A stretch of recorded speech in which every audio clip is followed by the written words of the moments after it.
En lo que respecta a la sanidad del olivar en seto, podemos decir que presenta las mismas plagas y enfermedades que pueda presentar este cultivo en otro sistema. Las únicas diferencias que podemos encontrar es que se deben de vigilar con mayor atención dadas las condiciones de humedad y temperatura generadas por la alta densidad de plantación. Vamos a hablar hoy con Enrique Fernández, que es técnico especialista en sanidad de cultivo en seto. Y bueno, le vamos a preguntar que cuáles son los principales problemas en sanidad que nos encontraríamos en este olivar. Pues las principales plagas para el olivar adulto serían tradicionalmente la mosca y el pray, y en olivar en formación pues el glifodes y la cariosis. Ya como plaga secundaria, que ya dependiendo de la zona, clima, suelo y demás, pues también en olivar adulto pues estaría la lepra como hongo, sobre todo en variedad arbequina, y escudete, algodoncillo, otorrinchu, pero ya en menor medida y dependiendo de las circunstancias de manejo de cada zona, ¿no? Normalmente cuando están en formación, las plagas tipo glifodes y acariosis no suelen ser plagas que después en adultos sean peligrosas, ¿no? Yo no creo que en este tipo de cultivo del superintensivo haya mayor incidencia de plagas y enfermedades que en otro de tipo intensivo.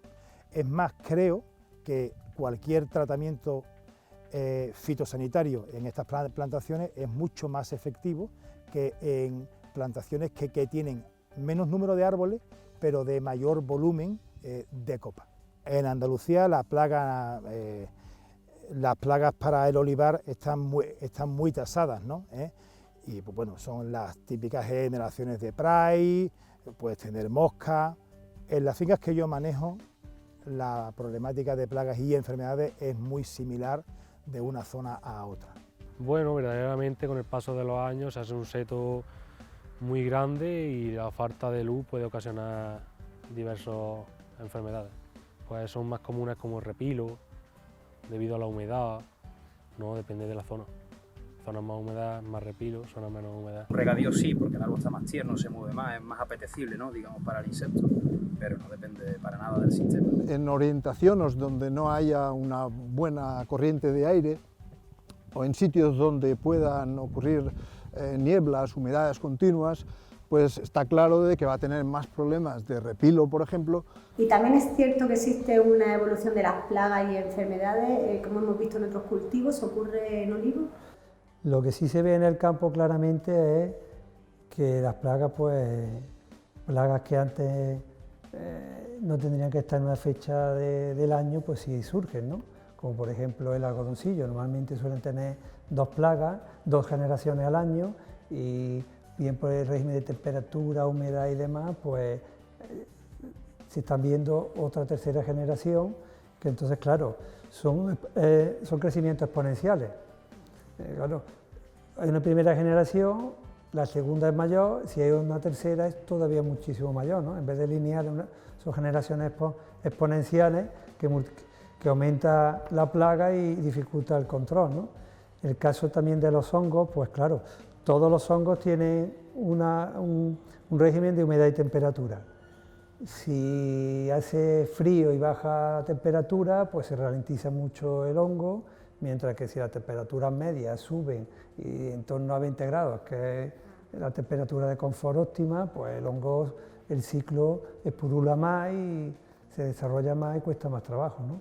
¿Y alguna plaga en especial, como hemos oído, el tema de la xylella además? Está muy de moda ahora de la xylella, ¿no? Con esto de la globalización, pues es una enfermedad que surgió, que estaba ya implantada en Sudamérica y en Estados Unidos, un intercambio de plantas y demás, pues surgió ahora en Europa, el primer foco creo que fue en Italia y en olivar, y claro, pues está alarmando mucho porque ahora mismo no existe un control efectivo para la xylella y es casi todo preventivo, y sobre todo pues controlando un poco la trazabilidad de las plantas desde el semillero, más que el semillero, como ahora, desde los viveros, todo movimiento de plantas que vayan exentas de bacterias o de virus, ¿no? Antes de implantarse en el campo. ¿Qué se hace para combatir o evitar la proliferación de estas plagas y enfermedades? Bueno, para ello lo mejor es lo que se llama la lucha integrada. La lucha integrada es como un conjunto de medidas o herramientas disponibles pues, para este control. Una medida puede ser, por ejemplo, para empezar, es elegir la variedad, porque hay plagas y enfermedades que son más susceptibles de una variedad de otra. Por ejemplo, el verticillium es un hongo que seca muchos olivos y hay variedades que son bastante más resistentes que otras. Entonces, si voy a implantar un olivar y analizo la tierra y hay verticillium, pues tengo que empezar pues, elegir una variedad que sea más tolerante o resistente al verticillium.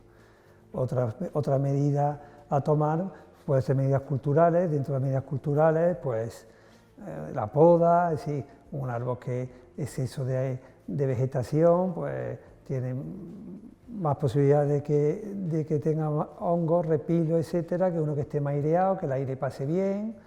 El exceso de nitrógeno es muy perjudicial porque el exceso de nitrógeno potencia las plagas y las enfermedades, pone tierno, lo que vulgarmente se dice tierno la planta y por ejemplo, las plagas, cuanto más tierna esté la planta, más atacan. Por ejemplo, el glifodes, si una hoja está endurecida no suele atacar y si está tierna ataca y normalmente es por el exceso de nitrógeno.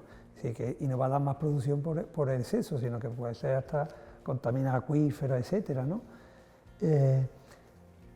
Tema de los insectos beneficiosos, es decir, la crisopa, cuidar los efectos beneficiosos que mantienen el equilibrio de las plagas.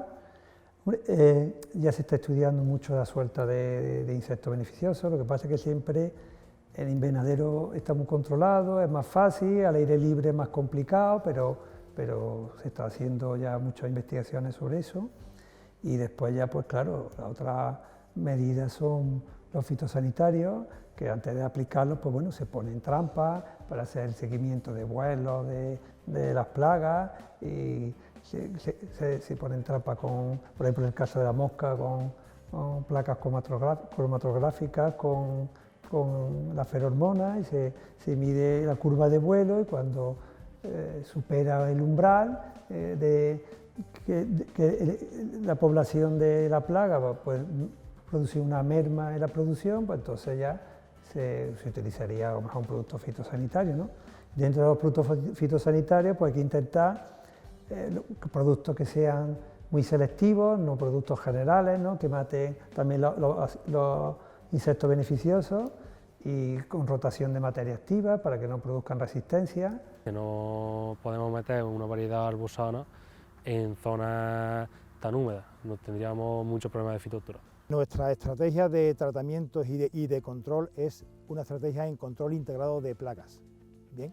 Entonces no hacemos tratamientos programados o tratamientos por sistema, sino que cada vez que vamos a realizar un tratamiento es porque el umbral de la plaga ha superado un cierto límite. ¿Y qué me puedes contar sobre el ecológico? ¿Es fácil controlar las plagas y enfermedades en cultivo ecológico? Pues bueno, en principio en el cultivo ecológico el control es exactamente igual que un cultivo normal, es decir, la lucha integrada.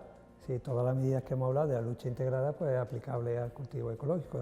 En la naturaleza, de forma natural, hay un equilibrio entre plagas y enfermedades que a veces se rompen y entonces en ese caso pues hay que intervenir por lo mejor con los productos fitosanitarios que hemos hablado, ¿no?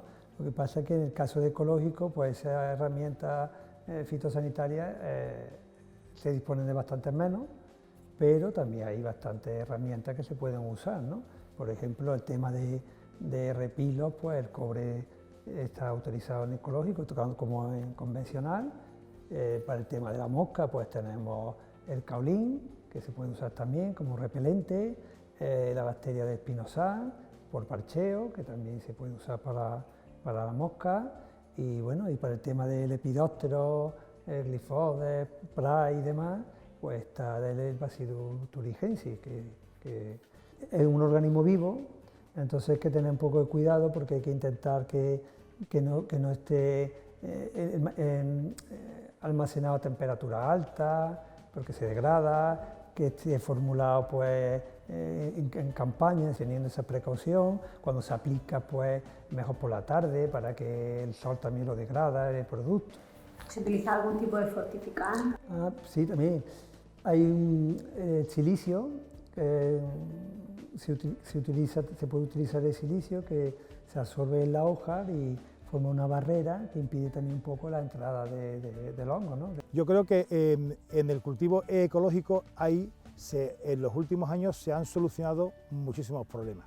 Se ha solucionado el tema de la fertilización, se ha solucionado el tema de fitosanitarios para plagas que son ecológicos y para enfermedades que también son ecológicos. Hay muchos cobres en ecológico. Sin embargo, el mayor problema que yo le veo al ecológico es el control de malas hierbas. Aquí no se pueden aplicar herbicidas porque no hay herbicida ecológico. Eso obligaría a estar trabajando mecánicamente el suelo constantemente. Se tardaría mucho tiempo en poderlo labrar mecánicamente y eso haría que la hierba en el momento de intervenir estuviese muy desarrollada y sería muy complicado. Yo entiendo que hay dos grandes problemas con el olivar, el seto ecológico, que es primero la hierba el primer año, y creo que otro tema que hay que mejorar muchísimo en el olivar ecológico es el abonado. O sea, los abonos ecológicos que están registrados son muy caros y tienen muy pocas unidades de nitrógeno, de fósforo, de potasio. Entonces, para llegar a las unidades de que un árbol sea verdaderamente productivo tenemos que gastar muchísimo dinero. Entonces creo que son los dos grandes obstáculos del olivar, de cualquier tipo de olivar en ecológico, ¿vale? Podemos resumir que, desde el punto de vista de la sanidad, el olivar en seto no es difícil de gestionar. Si bien es cierto que están apareciendo nuevas amenazas como la xylella, esta se presenta por igual en todos los sistemas de cultivo de olivar. Otro factor importante del olivar en seto es la facilidad de manejo en sistema ecológico de este cultivo, lo que le confiere una gran versatilidad para la implantación o conversión de las explotaciones en cultivo convencional, siendo una alternativa a considerar dado el incremento de precio a obtener en el mercado.